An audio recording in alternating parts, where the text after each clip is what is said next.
Our great viewers out there, it's time for Sportsville. My name is George Aluo. We are set to road trip again and give you the best of sports as we do here on television. And I have my colleague in house here, Tony Wokoma Ubani. He went running yesterday in the Lagos City Marathon. And we'll have a big fish in my local palace. They call it Nukumau in the house. As we do here on Sportsville, we'll have a way of bringing you special guests. We'll be unveiling one today. We'll be talking to us on sports politics in Africa. You know, we are playing politics at home. Talk about the state FA elections that has now been suspended by the Nigeria Football Federation. All that on the show for you today. We'll talk about the Lagos City Marathon, and it's a loaded package as usual. We'll start with top news. When I come back, I'll introduce my guest. Like I told you, Tony Bani is in the house, and we'll have a special guest too who will be unveiling much on the program. I hope you are set to enroll with us on Sportsville. My name is George Aluo. After this break.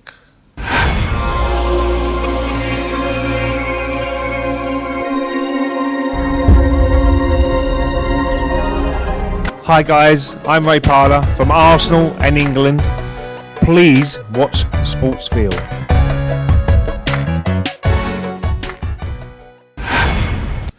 All right, welcome back. If you have just joined us, you've not missed much. I must tell you, let me quickly introduce my guest now. Let me start from my usual suspect in the program, talking about Tony Wokoma Okezie Ubani. He ran yesterday at Lagos Marathon. Don't ask me the time he returned at the end of the day. Tony, welcome to Sportsville. Thank you so much, George, and of course our viewers. It was a very interesting race yesterday, despite the fact that foreigners, just dominated the 1, 2, 3 positions in the male and the female. But it was a very good thing, exercise-wise for people like us. And unfortunately, I did not see you at the starting point. I did not see you at the finish point. Okay, you didn't see me at the starting point, but what time did you finish? We'll talk about that on the show. Just hang on. Tony is still putting, he wants to tell everybody that he ran. You can see him, he's still in his marathon attire 24 hours after that show. But before he talks about that marathon, let me welcome our special guest. Like I told you, we'll have a wonderful guest in-house, Nukumau to say.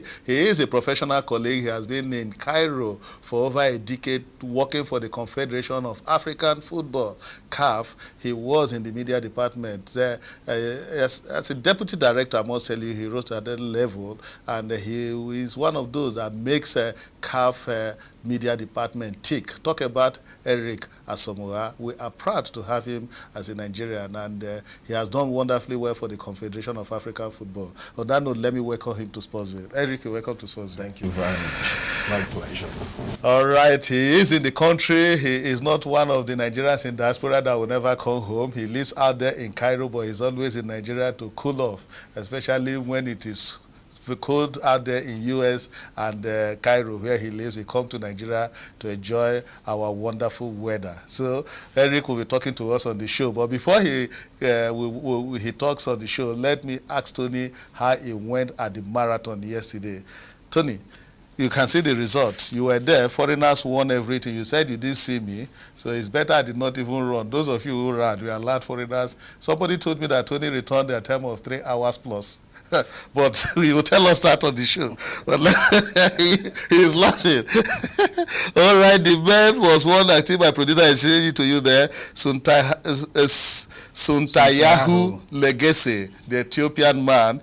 He pocketed the $50,000 prize money, and Kenyan came second, Joshua Kipko and William Yegon, another Kenyan, first, second, third, going to foreigners, and Tony ran.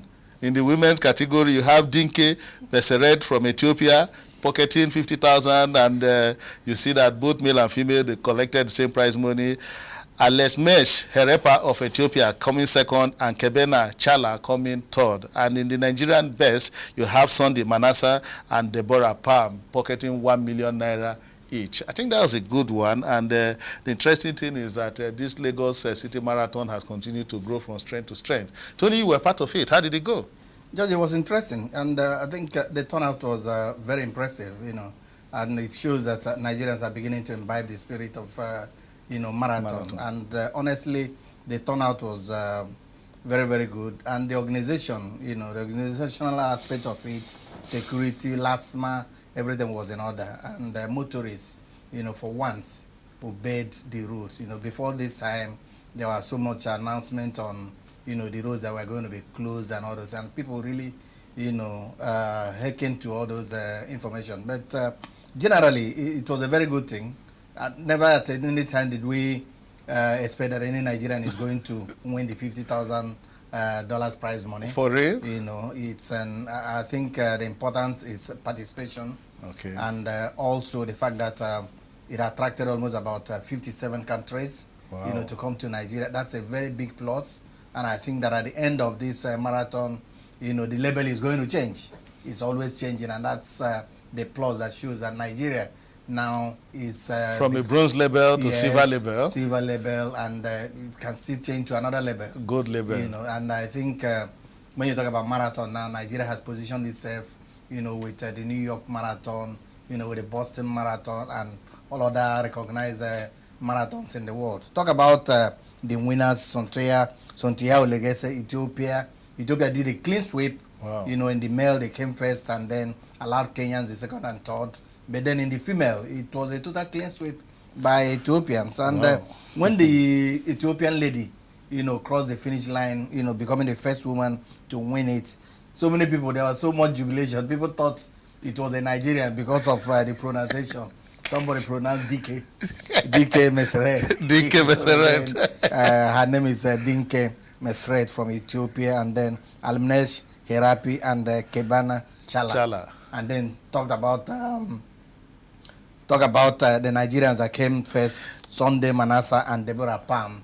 You could just see the euphoria, you could just see the sporadic applause. And beyond that, there was a 9-year-old George that finished the race even before I could get to the finish line, I must confess. Wonderful. It's 9-year-old. A 9-year-old. And I think that for me was the high point of the marathon. I couldn't get her name, but then... In another 10 years, she may just be challenging the Ethiopians. That has always been our problem. If we can monitor her, begin to guide her and all those... A 9-year-old finishing that, at a stage I was doubting. But people say she finished. And if she could finish, and people like you, ran away, I don't know. It took me up to 3 hours for me to finish. But then the important thing is that you finished. Salami, Adegule Salami, we started. Before I could look back, he joined the media. He joined the media boss. The media boss. Even Kayode Thomas, that was, as in it was fun. It was fun. But then corporate Nigeria supported it, and indeed, I think that Access Bank, Diamond, 7up, all the sponsors. And the kudos must go to Lagos State government. Lagos State, yes. Ambode, he has kept faith with this competition in the last 4 years as governor. We'll say kudos to you. This is one of the legacies you are leaving behind as governor of Lagos State. But Tony, one question I must ask before we leave the marathon is, where did the trucks in Surulere that was heading towards Apapa, where did they go to yesterday? Government power. So why can't that government power be sustained? Yeah, government power indeed, George. I think that's exactly why you see so many people, millionaires, billionaires, wanting to have power. If you have money, you don't have power.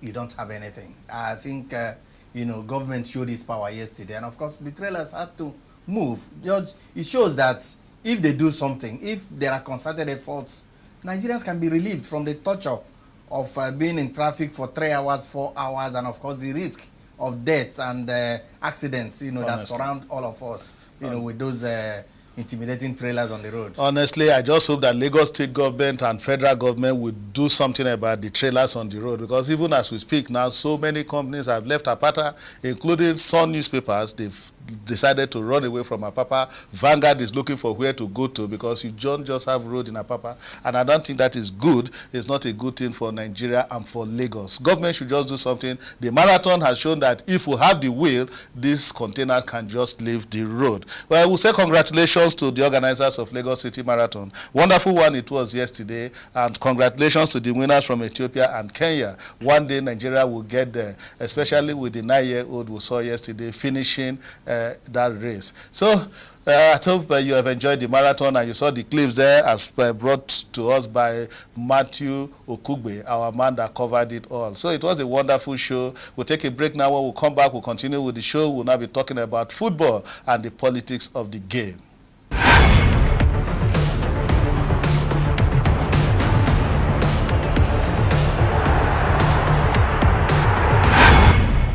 All right, welcome back. We are now part 2 of the show, and we're talking football now, and we'll talk about the politics of the game. You know, at the home front, the state FA elections that would have started by February 6th down the line has been suspended by the Nigeria Football Federation.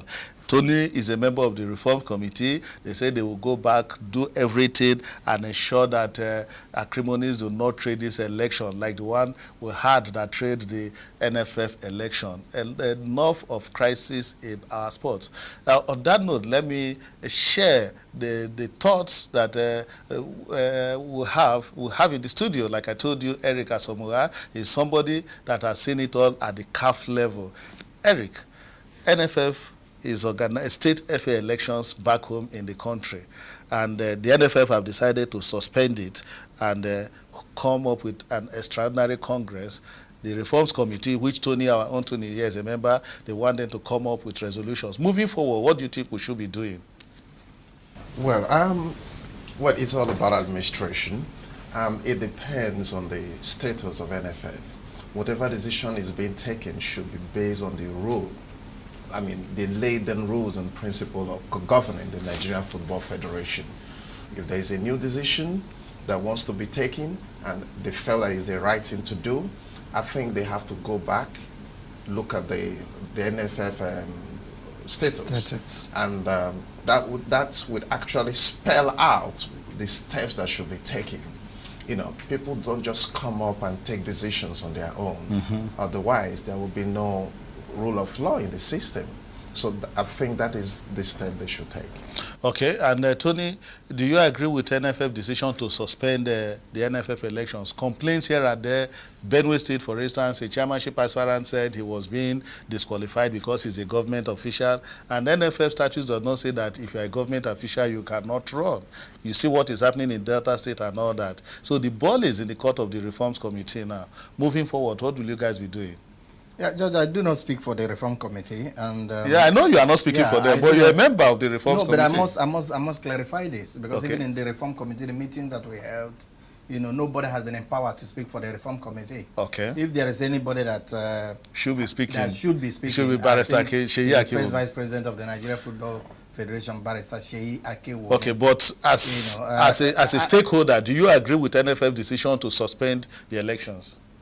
I am not a member of the Nigeria Football Federation, and I do know that they have very intelligent, qualified people who are running the administration and who also hold, you know, very big positions at the continental level. Oh, yeah. Talk about Pinnick, who is also, you know, Vice President of, CAF, and then talk about Barrister Sheyi Akewo. Talk about so many Nigerians that are in several committees. I do not think, you know, that anything that has to do with status that they will, you know, they will not go through it. I think that ordinarily, for them to have agreed on this, they must have looked at the statutes, and of course, they must have equally made consultations. At a time like this, you do not get to a continental level and then begin to do things that are not appropriate. Okay. Just like Eric here, you know, introduced him as a CAF. But I do know that both CAF and FIFA, Eric has always been at the top there.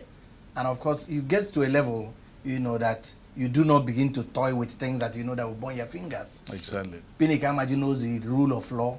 Barrister Sheyi Akewo, besides being a top-notch of Nigeria Football Federation and that of CAF committees and all those things, he's a barrister at law. Exactly. He knows the things, and I think these people must have done their homework before they will just go. Definitely, acrimonies are, you know, allowed to arise, and so many people are going to shout, you know, and I think at the end, the rule of law will definitely, you know, take its precedence. Okay, rule of law will take its precedence. The NFF will now convene an extraordinary General Assembly on the 30th of March 2019 to ratify the resolutions at the state level, so that all the 36 states will be on the same page ahead of the state FA election, so that at the end of the day, there won't be bickering. Somebody will not say, I've been disqualified, I was disenfranchised for this reason or that reason. And like Barrister Akewo said, the stakeholders should show interest in the state FA election, so that whoever wins will come on board. And talking about international football politics, like we told you,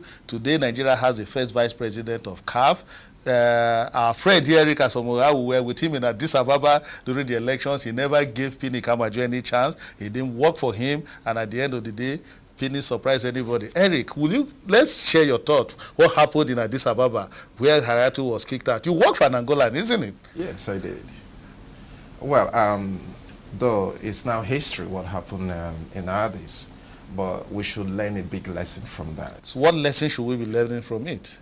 I think the first thing is that we should never look down on anybody. I mean, to be a CAF executive member under Hayatu, there is always a system. You know, you have to queue in. You just don't come today and say, I want to run as an ESCO member in CAF. He will not tell you no. And at the same time, this is a president that really wants to hold the Confederation of African Football. I mean, he's running it in a system whereby he doesn't want anything to collapse. So people think he's rigid and so on, but indirectly he's not. So being a CAF ESCO member, there's always a system. You queue in. When it's your turn, you move in there. Otherwise, the Confederation, CAF, will not be where it was or where it is today, you know. So when it came to when Dr. Adamu departed, there was this vacancy there. And it's not that Nigeria would just go in and get it. If you recall, 2 previous elections, or even 3 previous elections, if I'm not mistaken, we had candidates for CAF ESCO from Nigeria and supported by the government then. And they all failed because, I mean, initially they felt that it's kind of something you can muzzle yourself into. But we failed. We didn't win it, if you guys will recall that. Exactly. So this time around, there is a pathway for Nigeria to get into the system. Not the way Amaju wanted it, you know. And that pathway is like 2 to 4 years coming. And we're not 100% sure, but there was it was a bit clear that Nigeria will get it in 2 or 4 years' time, because that position is already occupied. Kwesi is there, and we have 2 people there. Kwesi, I mean, that name I've just forgotten. Yeah. So, but in 2 years' time, there's an opportunity that Nigeria will get it, or at most 4 years. So, and we didn't want anything that would jeopardize the chances of Nigeria, because, you know, if you do something silly, we should definitely pay dearly for it. And this is why many of us weren't supporting Amaju personally, because I work in CAF. I know how the system works. So at the end, Amaju came on board, and surprisingly, he went on, he won the election. Eric, if I may just come in, I'm sorry, interrupting you. I think you talked about Hayatu. You know, Hayatu, it appeared, was very dictatorial during his time. Hayatu never followed the rules that you are talking about. Hayatu never gave people the chance for them to, to contest for a democratically elected election. It never happened in CAF, because every time Hayatu was always renewing his ambition of becoming president. We just saw how many years that it took him. One person in Africa, in a continent of how many, millions of people. One man was there ruling, and then everything he says was law. If not that people like Pinnick, and Ahmad took the bull by the horn, Nigeria wouldn't have gotten to the second vice president of CAF. If it were to remain in the hands of Hayatu and people like you who never gave Nigeria any chance, because I know you're a stickler for law. For law. Even when you do some things, even with journalists, I know that you always go for the right things. That I respect you. But when it came to, during that election of CAF, I disagreed with you. I disagreed with Anjorin, who almost, it was turning to a rough fight between us. In Ethiopia. He was hitting me on my tummy. That the small boy, I'm going to crush him. And at the end, I don't know where Anjorin is. Let me George, what I'm saying is that it's always good for people to always be ambitious. And that ambition has paid. Yes. And Nigeria, for all that Nigeria contributes in African football, Nigeria should be up there. Okay, let me come in here. Yeah. You talked about Hayatu. I don't want to go deep into Hayatu's issue now, because if I do, people will really understand whom Hayatu is. is not the topic of Okay, discussion. now that Nigeria is there as first vice president, what should we be doing? Well, You see the internal problem? Let me digress a little bit here about what happened in that election. Like I was trying to say, you know, because of how the system is, you know, it wasn't easy. I mean, most people who work in CAF, even Nigerians, I think many of them never supported Amaju. That is clear. Yes. Okay? And you see, the pathway for Nigeria to be an executive member of that board, like I say, is within 2 to 4 years. But Amaju came in and reduced it to zero. Exactly. You know? Well, he deserves credit for that. Beautiful. You know? There is no doubt. You know, I respect him so much for that achievement. Okay, so many things happen. Like I said, it's now history. Yes. We don't need to go back to what happened in the past. Let's now fast forward and move forward right now and see what we can do. And what is it? Amaju today is the first vice president of CAF. We have other CAF members. But I think there are so many things happening today. I think somehow Amaju does not enjoy that support from Nigeria. Maybe from some stakeholders. I don't think it's from Nigeria as a nation. And my point is, as a nation, we should rally around the person who is at the forefront, irrespective of what may be happening. That is my point. So everybody should be on the same page with Amaju now. This is my point. Whatever is happening internally, when you people internally feel there's something, they should go follow it up when they think they can follow that.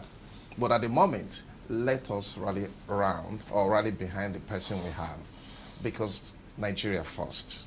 Exactly. If we fail today, we'll pay a dear price for it tomorrow. And before Nigeria will get to that stage again, it will take years, if not a generation.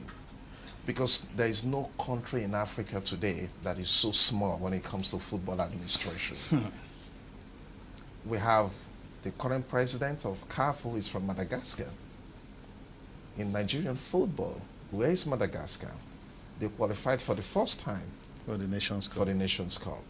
So administratively, smaller nations are rising in football administration. But Nigeria is the giant of Africa, the heartbeat of Africa. Where are we in football administration in this continent? Are we going to allow this opportunity to slip off? Because of internal crisis at home? It's not acceptable. We should think over it. You know?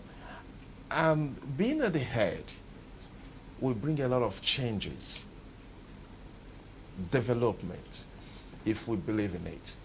And I don't think Amaju will be there and allow the development of Nigerian soccer to go down. Exactly.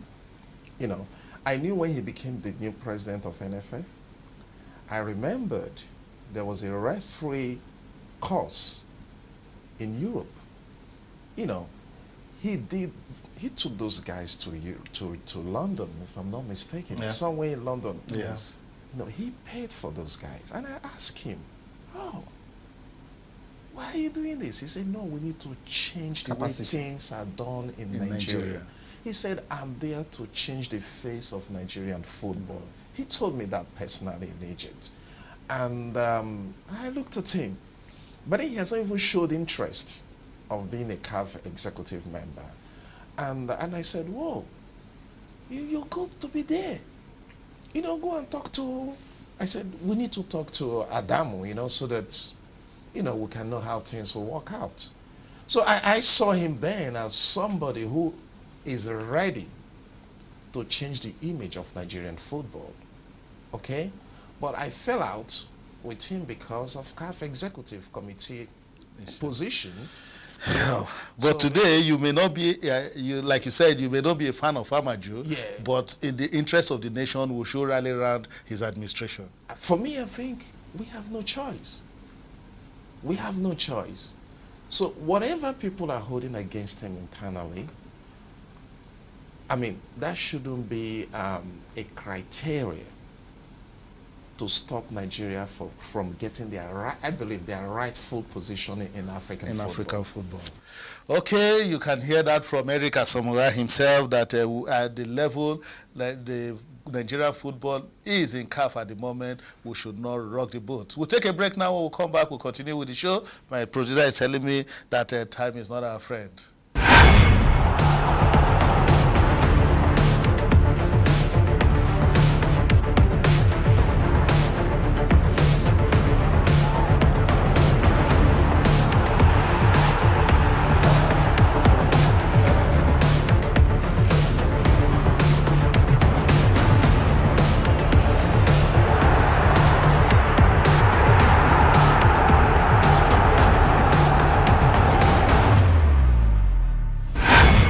Welcome back. We're coasting home now, but before we go, let's quickly tell you that today Rangers will be taking on Salitas of Burkina Faso in their very first game of the CAF Confederations Cup, and then the big one will be midweek, Barca versus Real Madrid in Copa del Rey. That is the first Clásico of the year. That will be the semi-final of Copa del Rey. So watch out for all those big games, and we wish Rangers the best of luck as they file out today against Salitas of Burkina Faso. Let me quickly say a big thank you. Why are you laughing when you're talking about Barca Clásico, Barca Real Madrid? Barca Real Madrid. Barca is meeting one-legged Real Madrid. One-leg Real Madrid. Okay, we'll see how it pans out in the semi-final. Tony, thank you for coming to the show. Thank you so much, especially to our man here. Our man, Eric. Eric, one word. You were telling us off camera, one word before you go on CAF politics and what we should be doing. What we should be doing? Yes. Moving forward as a nation, because you said that at this time now, Nigeria should not allow the opportunity to play big-time role in African football politics to slip off our hands. Yeah, I think that's my message. So all of us should queue behind the man that is there at the moment as the first vice president of CAF. I think we have no choice. We have no choice. We just have to do that. Okay, we'll have no choice but to support our man there, because at the end of the day, Nigeria's interest, like Eric said, should come first. That's the show. I hope you have enjoyed Sportsville. We'll see you next week. Bye-bye and God bless.